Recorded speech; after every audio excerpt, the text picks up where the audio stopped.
একজন আর তাহাজ্জুদের নামাজ পড়তো রেগুলার, এত তাহাজ্জুদ পড়নেওয়ালা ছিল, সপ্তাহে কোরআন খতম করতেন, এত কোরআন পড়নেওয়ালা ছিলেন, এত জিকির করনেওয়ালা ছিলেন যে মসজিদে 24 ঘন্টার মধ্যে বেশিরভাগ ঘন্টা কাটিয়ে দিতেন। ইমাম সাহেবকে ভোরে উঠিয়ে দিতেন, ওস্তাদ উঠেন, টাইম হয়ে গেছে, আজান হয়ে গেছে। ইমাম সাহেবও জানতেন যে ওই লোক আমাকে উঠাবে। সেই লোকের একটা দোকান ছিল, এখন 4খানা দোকান হয়ে গেছে ওই একটাকে নিয়ে, আরো 3টে বেড়েছে। জুমা পর্যন্ত বাবা, জুমা তো আসতে পারে, জুমা তার তেলাওয়াত তো দূরের কথা, জিকির তো দূরের কথা, রাতে ওঠা তো দূরের কথা, জুমাতেও আসতে পারে না। তাবলীগ জামাত এসছে ওই গ্রামে, তো আমির সাহেব গাছতে বেরিয়েছে, তো ইমাম সাহেব ওর কানে বলছে, হুজুর ওই যে আব্দুল লতিফ ভাইয়ের দোকানটা আপনি যাবেন তো, উনি তাহাজ্জুদ পড়তেন, এখন জুমা পড়ে না। ওর দোকানের সামনে সব জামাতের লোকটি কিনে দাঁড়িয়ে বলছে, আসসালামু আলাইকুম আব্দুল লতিফ ভাই, আপনি কত ভালো মানুষ ছিলেন, আল্লাহর রহমতে আপনি তাহাজ্জুদ করেছেন এই গ্রামে এসে শুনছি, এখন জুমাও যেতে পারছেন না। জি জি জি জি আমি সব কথাটা খুব সত্য, আসলে এখন দোকান বেশি হয়ে এত ব্যস্ত হয়ে, দোয়া করেন দোয়া করেন দোয়া করেন বলেছে। আমি সব বলতে হাত তুলে দোয়া করো সব সাথীদেরকে, এই আল্লাহ আব্দুল লতিফ ভাই তাহাজ্জুদ পড়েছেন, সপ্তাহে কোরআন খতম করেছেন, সারা রাত তোমার দরবারে পড়ে কেঁদেছেন, এই রকম একটা মুসাল্লি মাবুদ এখন এত ব্যস্ত হয়ে গেছে, তখন একটা দোকান ছিল, দোকান চালিয়ে তোমাকে ডেকেছে, এখন 4খানা দোকান হয়েছে, আর তোমাকে ডাকতে পারছে না মাবুদ, আমরা বিদেশি মানুষ তোমার দরবারে দোয়া করছি, আব্দুল লতিফ ভাইয়ের 3খানা দোকানকে ধ্বংস করে দাও, আবার একটা করে দাও। দাঁড়ান দাঁড়ান, আমি সে দোয়াটা, দাঁড়ান, দোয়াটা গোলমাল হয়েছে। কাকে ভালোবাসে? দোকানকে। আমরা যত দোকানকে ঘরের কারণে, ব্যবসার কারণে, বাণিজ্যর কারণে আমার সব ছাড়া যেতে পারে, কিন্তু ওটা ছাড়া যাবে না। আল্লাহ তাবারাক ওয়া তাআলা বলছেন, আমি উপর থেকে শিশি নিয়ে তোদেরকে দেখছি, এটা আমি উদাহরণ দিচ্ছি, এটা কোন আয়াত নয়, এটা হাদিস নয়, ধরেলেন আল্লাহ আসমান থেকে দেখছেন, দেখছেন কথাটা বড় সত্য, প্রতি নজরেই আমাদের দিকে রয়েছে। আমরা সকালে সূর্য ওঠা থেকে নিয়ে বিবির পেছনে সময় দিলাম, আব্বার পেছনে দিলাম, সন্তানের পেছনে দিলাম, বন্ধুকে নিয়ে আনন্দ করে এলাম, আর ভাইকে আনন্দ করলাম, ছেলেকে নিয়ে মিশনে দিয়ে এলাম, টাকা দিলাম, পয়সা দিলাম, এই করতে করতে সন্ধ্যা হলো, সন্ধ্যা দেশে আবার মা বাপ ছেলে পেলে ব্যবসা বাণিজ্য হিসাব নিকাশ নিয়ে মাগরিব হলো, এশা হলো, 24টা ঘন্টা রাউন্ড হয়ে গেল, আল্লাহ 10টা মিনিট আমার কাছ থেকে পেল না, আমার চেহারাতে রসুল নাই, ব্যবহারে রসুল নাই, এই করতে করতে একদিন গেল, 2 দিন গেল, 3 দিন গেল, 10 দিন গেল, 20 দিন গেল, 25 দিন গেল, 27 দিন পেরিয়ে গেছে, আর 3টে দিন আছে মাস হতে, এখনো আমার রব এতিমের মতো আমার দিকে তাকিয়ে আছে, আমার গোলাম আমাকে কখন সময় দেবে, আমার নবীর চেহারাটা কখন আনবে, আমার গোলাম কখন আমার দিনকে বাঁচানোর জন্য দোকানে তালা মারবে, ব্যবসায় তালা মারবে, বাণিজ্যে তালা মারবে, স্কুলে চাকরিতে ছুটি নেবে, মাঠে যাবে না, 3 দিন আল্লাহর রাস্তায় বেরিয়ে যাবে, মানুষের পায়ে ধরবে, আল্লাহর গোলামির জন্য না বেনামাজির দরজায় যাবে, মাতালের দরজায় যাবে, গেল না, 28টা দিন গেল, 29টা দিন গেল, 30টা দিনে আল্লাহ পেল না, দিন পেল না, রসুল পেল না, আমার ওর দরজা থেকে বেজ্জতি হয়ে ঘুরে গেল। এই অবস্থায় আমার আল্লাহ একটা ভাষা ব্যবহার করছে, ভাষাটার নাম হচ্ছে ফাতারাব্বাসু ফাতারাব্বাসু ফাতারাব্বাসু ফাতারাব্বাসু। সূরা তওবার মধ্যে রয়েছে, আল্লাহ বলছেন ফাতারাব্বাসু হাত্তা ইয়াতিয়াল্লাহু বিআমরিহি।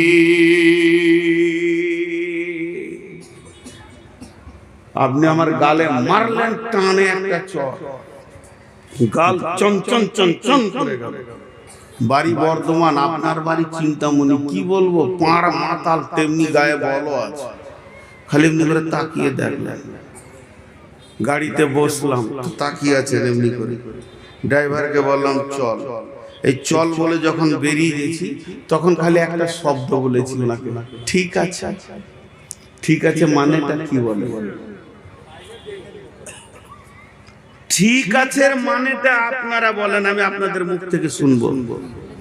তো আল্লাহ গোটা মাস বছর তাকিয়ে নিজে পেল না, রসুলও পেল না, দাড়ি ছেটে ছেঁচে ছেঁটে টাকনুর নিচে কাপড় পরে, বাম হাতে পানি খেয়ে, সিগারেট, বিড়ি, জুয়ো, তাস, লুডু, দাবা। আল্লাহ শেষ ভাষা বলছে ঠিক আছে, ঠিক আছে, মুদিকে আসতে দে।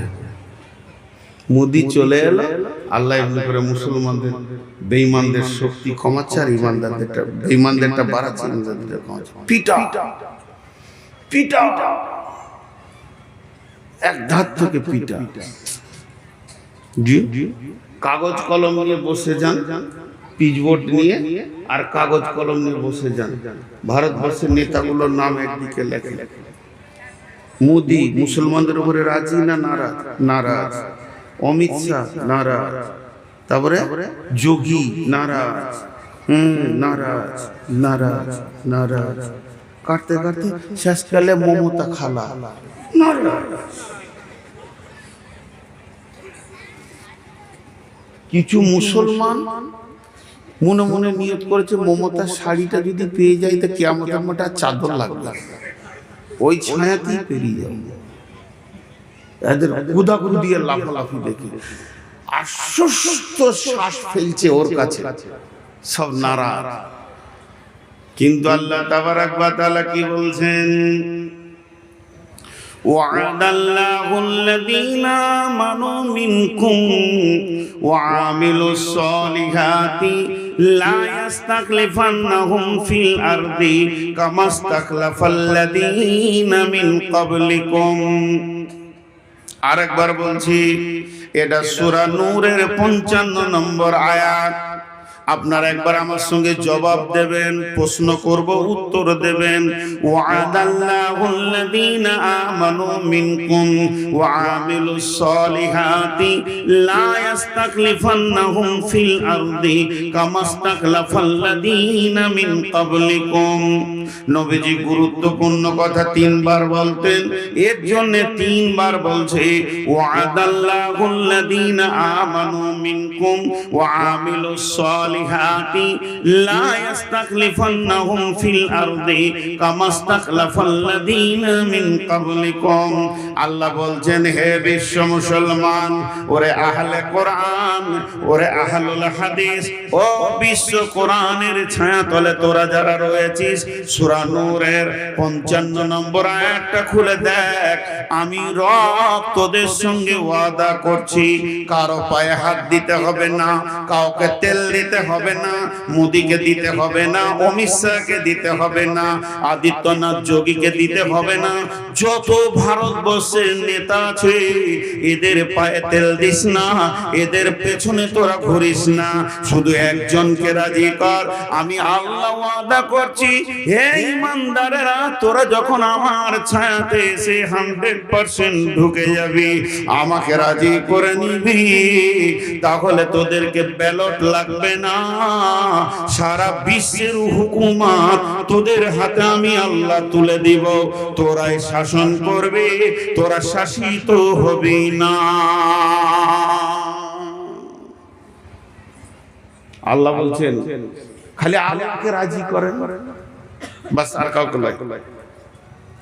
ভারতবর্ষ কাদের হাতে আছে? বিজেপির হাতে। চলে আসবে মুসলিমের হাতে। আল্লাহ রাজি হয়ে গেলে একজনকে রাজি করেন।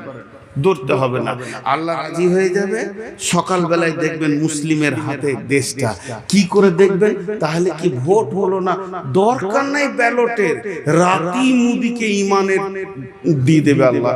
সকালে দেখবেন মুদি নিজে কালেমা পড়ছে। পারবে আল্লাহ? ঠিক করে বলেন, খুব সত্য কথা বলে। অন্য জাতিদের কথা আমি ছেড়ে দিলাম, তাদের কাছে হালাল হারামের খবর পৌঁছায়নি, ছেড়ে দিলাম। পার্টিকুলার মুসলিমের কথা বলছি। মুসলিম যতগুলো পঞ্চায়েত প্রধান আছে সব আমানতদার আছে। আরে কথা বলে না, লুটে। তাহলে এদের হাতে একদিনের জন্য মনে করেন সারা ভারতবর্ষের সমস্ত নেতাগুলোকে তাদের পদ থেকে রিজাইন দিয়ে 100-তে 100 মুসলিম বসিয়ে দেওয়া হলো, ঘোষ বাড়বে না কমবে? বারবার। এদের মতো হারামখোর আর কেউ নাই। হাজি, এই যে মসজিদে ইমাম ভাতা চলছে, ইমাম ভাতা নিয়ে আমি ফতোয়া দিচ্ছি না, আমার ফতোয়া দেওয়ার জ্ঞান নাই। ইমাম ভাতা নিয়ে আমি ফতোয়া দিচ্ছি না, নেওয়া যাবে কি যাবে না আমার জ্ঞান নাই, ইলম নাই, ওই পর্যায় পর্যন্ত আমার শিক্ষা নাই। কিন্তু প্রত্যেকটি জেলাতে বা থানাতে ব্লকে একটা করে সর্দার আছে না, ওদের নেতা আছে না ইমাম, ও ঘোষ খেয়েছে কি খেয়েছে না, কেন খেয়েছে? ওর পেছনে যে মসজিদের লোকগুলো নামাজ পড়ছে হবে, অন্য মুফতিকে জিজ্ঞেস করে নেবেন, পাক্কা খোঁজ করবে বেঈমান। অন্য একটা ইমাম সাহেব খালি বলছে নামটা চেঞ্জ করে দেন, কি মসজিদটা চেঞ্জ করে 2000 টাকা দেয়, 2000 টাকা দেয়। একটা ইমামের যদি এটা আচরণ হয়, একটা ইমাম আলিম যার কাছে রাসূলের হাদিস আছে, তার যদি এটা আচরণ হয়, তা মাতাল পঞ্চায়েত প্রধানের তো হবে। বলেন, এই জন্য আল্লাহ বলছেন ওয়ামিলুস সালিহাতি, তোরা পরিপূর্ণ ঈমানদার হয়ে যা। লা ইস্তাখলিফাল্লাযীনা মিন ক্বাবলিকুম কামা ইস্তাখলিফাল্লাযীনা মিন ক্বাবলিকুম, যেমন তোদের পূর্বপুরুষেরা ইতিহাস খুঁজতে খুঁজতে উমরের যুগে চলে যা, রাসূলের যুগে চলে যা। একজন বাহরাইন বিজয়ী করেছে, একটা সাহাবী বাহরাইন বিজয় করেছে। 1.5 লক্ষর মোকাবেলায় মাত্র 10,000 সাহাবী গোটা রোম সম্রাটকে হিলিয়ে দিয়েছে, কাঁপিয়ে দিয়েছে। যেদিকেই তারা গেছে জয় জয়কার, জয় জয়কার, জয় জয়কার। যেদিকেই তারা হেঁটেছে জয় জয়কার। আজকে কেন হচ্ছে না?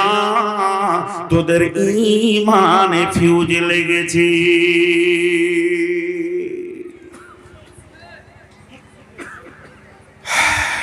তোদের হাতে কেন আজকে দিচ্ছেন আল্লাহ?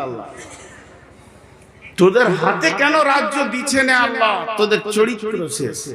আল্লাহ বেঈমানকে তো দেবে না। উমরের জামানায় ওই কতক্ষণ চালাবে তুমি আর আমাকে তাকিয়ে থাকতে হবে? মোবাইলটা খুলে ঘর যাও, এখনো বসানো।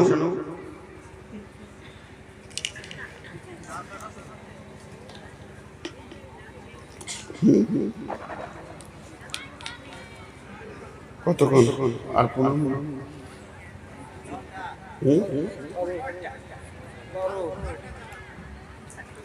বলছে 12 ঘন্টা। কারো বাবার ক্ষমতা আছে 12 ঘন্টা ওঠে।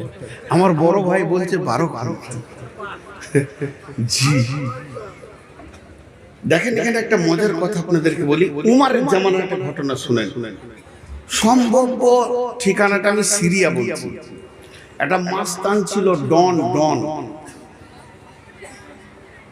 কি হলো? সুইচ অফ হয়ে গেছে। হ্যাঁ, কথা বলে সুইচ অফ হয়েছে তো লাগাও। একটা ডন ছিল, খুব ধ্যান দিয়ে শুনেন। ডন ওই এলাকারও ডন, বেঈমান, ইমানদার লয়। সেরকম চেহারা, সেরকম মোচ, আর সেরকম তাকালে মানুষ ভয় খেয়ে যেত। তো হযরতে উমর 2 জন সাহাবীকে পাঠালেন যে ওর কাছে ঈমানের দাওয়াত দাও। খুব ধ্যান দিয়ে শুনবেন। ঈমানি দাওয়াত দাও। গেল 3 মাস, 2 মাস লেগেছিল হেঁটে যেতে। কত দূরে ওর বাড়ি, মদিনা থেকে যাচ্ছেন সাহাবীরা, একটা লোককে ঈমানের দাওয়াত দিতে।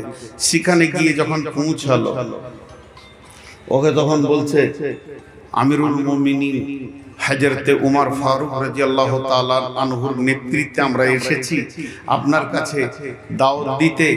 আখির নবী মুহাম্মদ রাসূলুল্লাহ সাল্লাল্লাহু আলাইহি সাল্লামের উপরে আপনি ঈমান আনেন এবং পৌতলিকতা ছেড়ে দিয়ে বাপদাদার যে দেবদেবীর পূজা আছে ছেড়ে দিয়ে এক আল্লাহকে মানেন।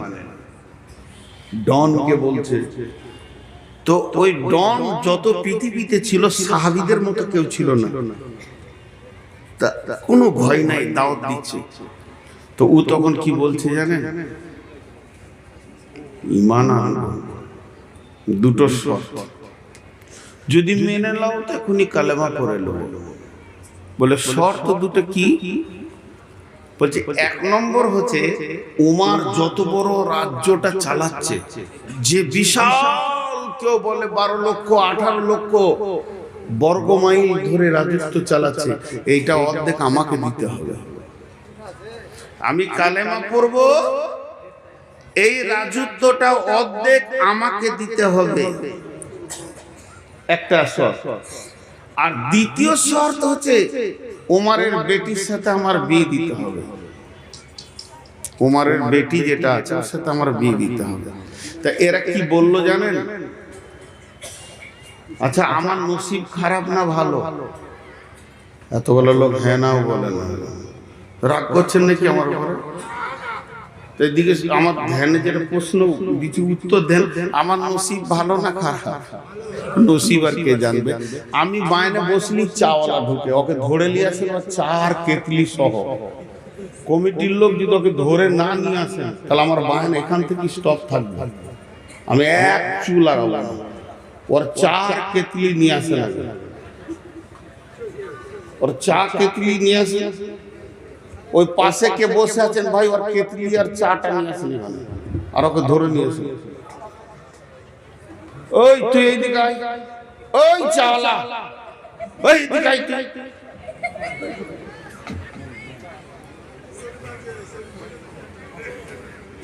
ওকে চিনে রাখতো, বাইরে শেষে ওকে আমি দেখা করবো, ওর ক কাপ চা বেচার দরকার আছে। ভাগ দেখে বহরমপুর যা, লজ্জা শরম। তো কটা শর্ত করলেন? দুটো। একটা অর্ধেক রাজত্ব দিতে হবে, আর একটা হলো বেটির সঙ্গে বিয়ে দিতে হবে। এই দুজনে কি বলছে দেখেন, বলছে ভাই তুমি যদি কালেমাটা পড়ে লাও, আশহাদু আল্লা ইলাহা ইল্লাল্লাহ ওয়া আশহাদু আন্না মুহাম্মাদান আবদুহু ওয়া রাসূলুহু, এটা যদি পড়ে লাও তো অর্ধেক রাজত্বটা ওমরকে বলে ব্যবস্থা করে দিবে। কারণ একটা বিশ্বাস, যে লোকটা কালেমা পড়বে তো সঙ্গে সঙ্গে চেঞ্জ হয়ে যাবে, ও হারাম খাবে না, ঘোষ খাবে না, বেঈমানি করবে না, সব অটল হয়ে যাবে। তো ওকে রাজ্য দিতে কি অসুবিধা আছে? এইটা দায়িত্ব নিলাম। তো বিয়ের ব্যাপারটা তো ধরেন চয়েসের ব্যাপার আছে, তা ওইটা কি হবে কি জানি, ওইটা কি হবে কি জানি। তো তুমি থাকো, উমরকে জিজ্ঞেস করে আসি। একজনকে কালেমা পড়াবে তো কত মেহনত, 2 জন পেরিয়ে গেল, উমরের কাছে আবার চলে আসছে। উমর বলছে খবর কি, যার জন্য পাঠিয়েছিলাম খবর কি?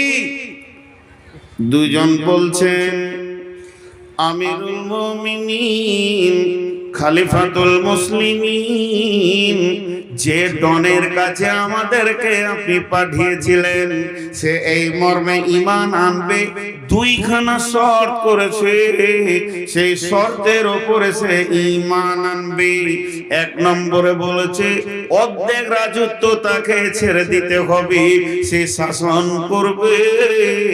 আর 2 নম্বর শর্ত হলো আমিরুল মুমিনিন আপনার মেয়েকে সে বিয়ে করবে। উমর বলছে তুমি কি বললে, তোমরা কিছু বলেছো? বলে বলেছি। কি বলেছো? অর্ধেক রাজত্বটা কোন রকম বুঝিয়ে পারিয়ে, অসুবিধা হবে না, তবে বিয়েটা চয়েসের ব্যাপার আছে। হযরত ওমর বলছে আমার দিলের কথা শোনো, অর্ধেক কেন যখনই কোনো মানুষ পাক্কা ইমানদারি প্ল্যাটফর্মে এসে যাবে তাকে সমস্ত রাজত্বটা আমি উমার ছেড়ে দেবো, কোনো ডিস্টার্ব নাই।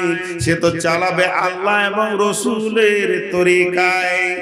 এক নম্বর গেল বিয়ে শাদীর ব্যাপারে কেন শুনলাম, মেয়ে তো আমার, তবে আমি বলছি একটা কালেমা পড়া ইমানদারকে মেয়ে দিতে উমারের এক সেকেন্ড আটকাবে না, সঙ্গে সঙ্গে বিয়ে পড়িয়ে দেব। যাও তোমরা তাকে কালেমা পড়তে বলো। তাহলে ইমানদারের প্রতি ভরসা কত?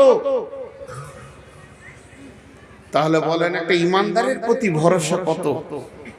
আর যে রায় ইমামের শুধু একটুকু লিডারই পেয়েছে, এতে যদি ঘোষ খায়, ওই ইমামগুলোকে যদি একবার মোটামুটি মুখ্যমন্ত্রী বা এমএলএ এমপি করে দেওয়া হয়, কি করবে বলেন? কি করবে বলেন? চরিত্র কোথা চলে গেছে সেই হাদিস এবং কোরআনের তার পেটে থাকার পরও। এবারে দুজন আবার হাঁটতে লাগলো। যে গ্রামে ডনের বাড়ি ওরা সেই পর্যন্ত পৌঁছে গেল। এবার গ্রাম ঢুকবে, গ্রামের কাছাকাছি হয়তো বা 100-200 গজ রাস্তা বাকি আছে। তখন দেখছে গ্রাম থেকে একটা জানাজা আসছে, খাটে লাশ আছে, দল বেঁধে লোক দাফন করার জন্য বেরিয়ে আসছে। এরা দুজন জিজ্ঞেস করছে কে মরেছে, কার জানাজা হবে, ইহুদি না নাসারা না মুসলমান, কাকে দাফন করা হবে? এদেরকে বলা হচ্ছে তোমরা যে ডনের কাছে এসেছিলে ওই হতভাগাই মরে গেছে। তখন এরা বলল হতভাগা রে, তোর কপালে আর মানে ঈমান আল্লাহ লেখেনি, বেঈমান হালাতি পৃথিবী থেকে চলে গেল। তার মানে একটা ঈমানদারের উপর কত ভরসা থাকা দরকার। মুসলমান জুয়োতে পাবে এদেরকে বেশি, মুসলমান সুদের ময়দানে এদেরকে বেশি, মুসলমান জেনার ময়দানে রান্ডিখানায় এদেরকে বেশি, যেখানে বেশ্যাখানা মুসলমানের ছেলে বেশি, অন্য মানে আদা ছেলে পাওয়া যায় না। শুধু তাই নয়, তাসে লুডোতে দাবাতে মদেতে মুসলমান তুমি বেশি। এখন এত বেশি শয়তান গ্রাস করে নিয়েছে, মুসলমানের আসল শক্তিটাই শেষ হয়ে গেছে। আল্লাহর নবী বলছেন আমার উম্মত অহান রোগে ভুগবে। সাহাবীরা প্রশ্ন করলেন মা অহান, ইয়া রাসূলুল্লাহ অহান জিনিসটা কি? নবীজি বললেন হুব্বুদ দুনিয়া কারাহাতিল মউত, আমার উম্মতের ভিতরে পৃথিবীর মহব্বত বেড়ে যাবে এবং মওত বা আখিরাতকে সে ঘৃণা করবে। তখনই আমার উম্মত দুর্বল হয়ে যাবে, অন্য জাতি এসে লাত মারবে। দলদলেতে পড়েছে হাতি, ব্যাঙে মারছে লাথি, হাতি দলদলেতে পড়ে গেছে আর ব্যাঙ হাতির মাথায় লাত মেরে চলে গেছে।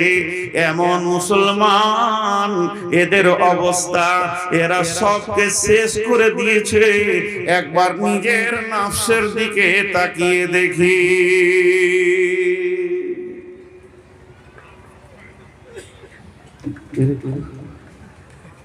কি ঘটবে সেখানে স্টেজে আমি তাই চিন্তা করছি। একজনা পড়ে গেছে, একজনা কি খবর আনছে বারবার জিবরাইলের মতো। হ্যাঁ হ্যাঁ তাই তো মনে হয়।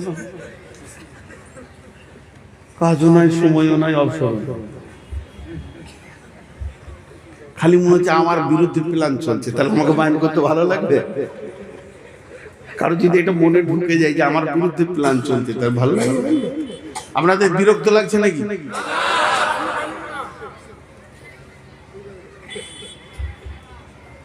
ওই লোকগুলো দাঁড়িয়ে দাঁড়িয়ে শুনছে, আমাকে কষ্ট লাগছে। কেন কষ্ট? মহব্বতের জন্য বলছি। পায়ের নিচে বসার কিছু নাই, তো এ হয়ে গেছে আমাদের আজকের সব থেকে বড় ক্ষতি। ইসলামকে কি বলেছেন রাসূলুল্লাহ সাল্লাল্লাহু আলাইহি ওয়াসাল্লাম? প্রাসাদ। সহি বুখারীর হাদিস। ইসলাম হলো একটা প্রাসাদ।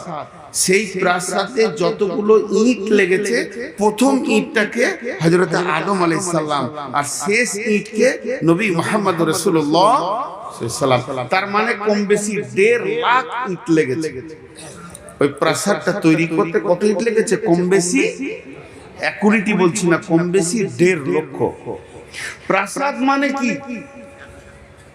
প্রাসাদ মানে সুন্দর সাজানো ঘর। বুঝতে পেরেছেন?